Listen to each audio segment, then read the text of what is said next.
Good morning, dear students. In the previous video, we have discussed about two major challenges of nation building. Here, we are going to start the third major challenge of nation building. See, the third challenge was to ensure the development and well-being of the entire society and not only of some sections. देखिए, as I already discussed the two challenges. The first challenges was to integrations of unity and making a one nations. ठीक है, integrations of territories to make a one nation. Second was democratic practice of constitution. तो जो हमने दो basic discuss किए थे उनसे ही कहीं ना कहीं पर ये थर्ड भी लिंक करता है. थर्ड वॉज कि कैसे हम लोग इंश्योर करें पूरी की पूरी यानी इंटायर सोसाइटी इर्रिस्पेक्ट ऑफ डाइवर्सिटी कि हम ऐसी कौन सी पॉलिसीज़ बनाएं जिससे पूरी की पूरी सोसाइटी जो है डेवलप करें और अपनी वेलबींग्स को ढूंढ पाए. Here against the constitution clearly laid down the principle of equality and special protection of the socially disadvantages group and religiously and culturally communities. ठीक है, तो this was the system was adapted in the constitution makers कि early time पर जब constitution बनाया गया था तो एक चीज़ डिस्कस की गई थी कि constitution has provides as the fundamental rights और उन फंडामेंटल राइट्स में एक राइट है equality, right to equality, and it also provided some protections for the weaker section of the society कि वो weaker section of the society group कोई भी हो सकते हैं जैसे SC/STs भी हो सकते हैं या माइनॉरिटीज़ ग्रुप भी हो सकते हैं रिलीजियस के केसेस में या माइनॉरिटी कल्चरल ग्रुप्स भी हो सकते हैं कि जो कल्चर के बेसिस में लिमिटेड हो. तो how their rights their aspiration will be protected. This was mentioned in the Constitution of India. The Constitution also set up a directive principle of the state to welfare goal that democratic politics must achieve. ठीक है, तो यहाँ पे क्या है, constitution ने कुछ directive principles भी दिए हैं. क्लास 11th में I taught you about that directive principles. तो कुछ ऐसे डायरेक्टिव प्रिंसिपल्स भी दिए हैं जो कि सोसाइटी के वेलफेयर्स के लिए हैं. और देखिए, डायरेक्टिव प्रिंसिपल के साथ कंडीशन ये है, they just suggestions the government need no government it is not compulsory to the government to adopt them. ठीक है, कंपल्सेशन नहीं है उसके साथ.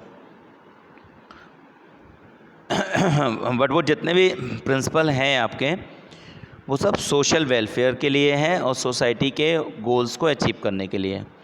The real challenges now to evolve effective policies of economic development and eradications of the poverty. ठीक है, अब आज के केसेस में जो तीसरा चैलेंज है, जो तीसरा सबसे बड़ा चैलेंज है वो है eradications of poverty and make a policy that give a economic development. ठीक है, how did independence India response on these challenges. तो देखिए, we have discuss all three challenges. First challenge को हम अगर रिकैप करें तो फर्स्ट चैलेंजेस था कि कैसे इंटीग्रेशंस करें नेशंस को, क्योंकि इंडिया जो था वो मल्टीपल स्टेट्स में डिवाइड था और उन स्टेट्स में रहने वाले लोग में डाइवर्सिटीज़ थी, तो कैसे वो इंटीग्रेशंस करें. सेकंड था कि डेमोक्रेटिक कंट्रीज़ कैसे बनाएं. हाँ, कॉन्स्टिट्यूशन ने इंडिया को डेमोक्रेटिक बनाया लेकिन उसको रेगुलर बेसिस में कैसे प्रैक्टिस करें. और थर्ड था कि कैसे हम ऐसी पॉलिसीज़ बनाएं जिससे इकोनॉमिक डेवलपमेंट हो कंट्री का और केवल एक स्पेसिफिक सोसाइटी का डेवलपमेंट ना हो, हर एक सोसाइटी का डेवलपमेंट हो, हर एक कल्चर का डेवलपमेंट हो और इंडिया से पॉवर्टी का क्या हो, इरेडिकेशंस यानी पॉवर्टी को पूरी तरीक़ों से ख़त्म किया जाए इंडिया से. ठीक है, अब देखिए, how did the India response to these challenges, यानी इंडिया ने इन चैलेंजेस के लिए कैसे रिस्पॉन्स किया. To what extent did India proceed in achieving the various objective set out by the constitutions. अब हम यहाँ पे इन दो बेसिक चीज़ों के बारे में डिस्कस करेंगे. पहला हमारा ये है कि कैसे हमने इन चैलेंजेस को एक्सेप्ट किया और दूसरा ये कि कैसे हमने पर्टिकुलर चीज़ों को फेस किया. So basically these are the questions like to what extent did India succeeded in achieving the various objectives set by the constitution कि इंडिपेंडेंस इंडियाज़ ने इन चैलेंजेस के लिए कैसे रिस्पॉन्स किया. और इसके बाद हम लोग ये भी डिस्कस करेंगे कि भाई कैसे इंडिया किस एक्सटेंड तक अपने ऑब्जेक्टिव जो कि कॉन्स्टिट्यूशन ने सेट किए थे, किस ऑब्जेक्टिव तक या किस एक्सटेंड तक सक्सेसफुल हुआ है। This entire book is an attempt to response to these questions and the book tell you the story of the politics in India since independence so as to equip you to develop your own answers to big questions like these। ठीक है, यानी इस पूरे book में हम लोग basically उन सारी चीज़ों के बारे में पढ़ेंगे और आपको पॉलिटिकल इंफॉर्मेशंस भी दी जाएगी सारी चीज़ों के बारे में, ताकि आप फिर फ्यूचर में उन पर्टिकुलर ये जो बिग आंसर्स हैं इनके बारे में खुद ही आंसर जनरेट कर पाओगे।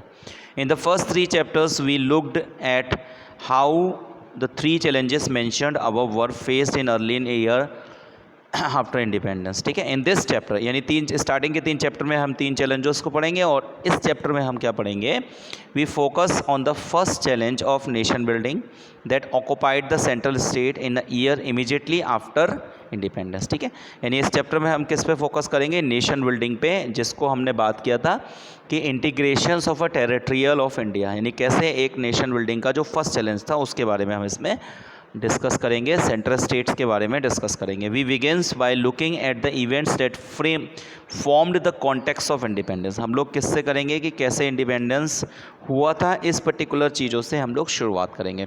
This can help us understand why the issues of the nation unity and security become a primary challenge at the time of independence. ठीक है, यानी हम सिक्योरिटी और नेशनल जो आपका सिक्योरिटी है और यूनिटी जो है नेशनल, एक प्राइम चैलेंज क्यों बना पहले। And we shall then see how India chose to shape itself into a nations. ठीक है, and united by a shared history and a common destiny. ठीक है, तो कैसे हम लोग एक साथ इकट्ठे हुए, एक से डेस्टिनी के साथ और एक सी हिस्ट्री के साथ। This unity has to reflect the aspiration of the people across the different region and deal with the disparities in existence among the region in a different section of the people।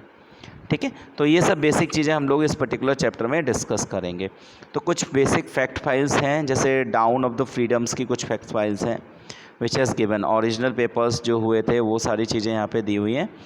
तो in the next video we will start by the first topics of this that is partitions. ठीक है, thank you very much.